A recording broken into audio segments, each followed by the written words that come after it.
सोचते हैं तो हमें भी पॉकेट खोजना पड़ता है, लेकिन हम इसमें कोई बैटरी का उपयोग नहीं कर रहे हैं। लेकिन उसमें एक ही लिमिटेशन होती है कि जब सौर प्रकाश है तभी यह चलता है। लेकिन अगर सौर प्रकाश के अलावा भी आपको पंप चलाना है तो यहाँ पर ही हमने यह प्रदर्शित किया है कि इस पानी को हम थोड़ी ऊंचाई पर टंकी में स्टोर कर लें और उसके बाद कभी भी उपयोग कर सकते हैं। इसलिए यह बिना बैटरी चालित सौर ऊर्जा संयंत्र है जिससे पानी निकाला जा सकता है। और यहाँ का वाटर टेबल 100 फीट नीचे है। 100 फीट से तो यहाँ निकाल रहा है, हम 300 फीट तक निकाल सकते हैं और 200 एचपी तक का पंप अभी बाजार में अवेलेबल है। यह सिंचाई के उपयोग के लिए सरकार सब्सिडी स्कीम में अलग अलग राज्यों में अलग अलग इनका सब्सिडी का परसेंटेज है। और यह पैनल और पंप के प्रकार हम वहाँ के ग्राउंड वाटर टेबल के अकॉर्डिंग हम सेलेक्ट करते हैं और उसका कीमत भी उसी के हिसाब से होता है। लगभग ये जैसे 2 एचपी का पंप है जो 75 लीटर पर मिनट पानी बाहर निकाल रहा है। इसके लिए 8 पैनल 210 वाट के लगे हुए हैं। लेकिन यहाँ पर थोड़ा सा मैं क्लियर करना चाहूँगा कि 210 वाट कहने का मतलब है कि जब पूर्ण प्रकाश हो तब 210 वाट। लेकिन इसमें जो कंट्रोलर लगा हुआ है वो कंट्रोलर इतना सक्षम है कि प्रकाश जब 25% भी रहेगा तब भी यह पंप पानी निकालेगा, बशर्ते थोड़ा कम पानी निकालेगा। इसलिए हम किसान भाइयों को सलाह देना चाहते हैं कि इससे घबराएं नहीं कि प्रकाश कम होगा तो हम क्या करेंगे, वो उस समय भी यह पानी निकालेगा। लागत की जहाँ तक बात आती है तो अगर हम डीजल पंप सेट से इसको कंपेयर करते हैं तो ये जो है ये कितना बढ़ा है। और आज हम सोलर पैनल की बात करें तो 2002 में ये लगभग $6 पर वाट के रूप में अवेलेबल था और आज आधा डॉलर मीन्स 30 से 35 रुपए पर वाट के रूप में अवेलेबल है। इसीलिए यह टेक्नोलॉजी आज की दिन में बहुत ही उपयोगी है और इकोनॉमिकली भी साउंड है। मैं आपको एक बताना चाहूँगा कि अगर विदाउट सब्सिडी भी आप इसको लगाते हैं तो हम लोगों ने इसका पूर्ण एनालिसिस किया है। 3 साल के बाद यह पूरा पानी जो आप इससे निकालेंगे वह फ्री होगा, बिना लागत का होगा।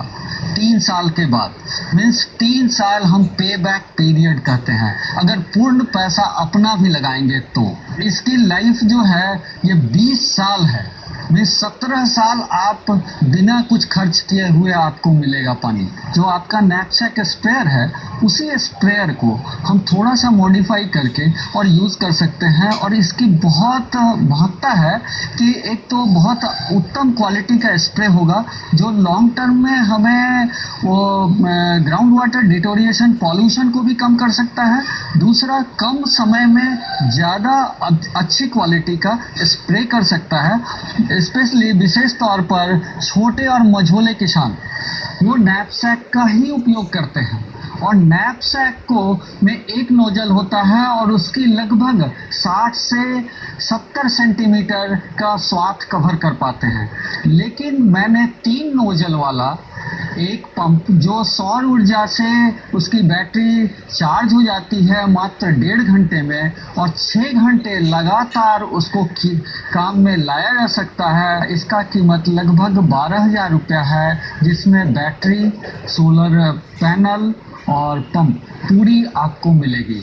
अगर आप चाहें तो सब्सिडी के तहत अपने राज्य से सोलर पैनल ले लें तो आपको थोड़ा कम कीमत पड़ सकता है। और हम लोग भी प्रयासरत हैं कि भारत सरकार की ओर से इस पर सब्सिडी आए।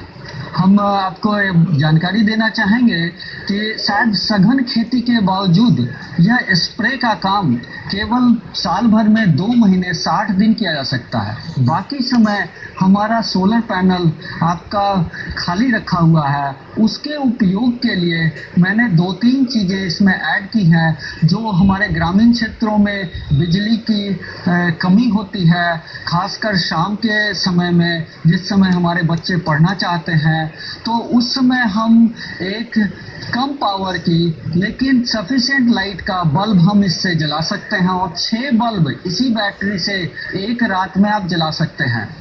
दूसरा, जो आज के परिवेश में सबको एक मोबाइल फोन की आवश्यकता है, और मोबाइल फोन अगर चार्ज नहीं हुआ तो वो डब्बे के बराबर है, और शायद आज के समय में हर के दिल की धड़कन है, तो उसको भी हम इससे चार्ज कर सकते हैं, चाहे वह किसी भी ब्रांड का हो, ये संयंत्र से आप चार्ज कर सकते हैं। और हम किसान भाइयों को यह चीज उपलब्ध कराने के लिए कॉमर्शियलाइजेशन भी हमारी संस्थान ने कर चुका है। तो अभी आपने जाना सौर ऊर्जा के महत्व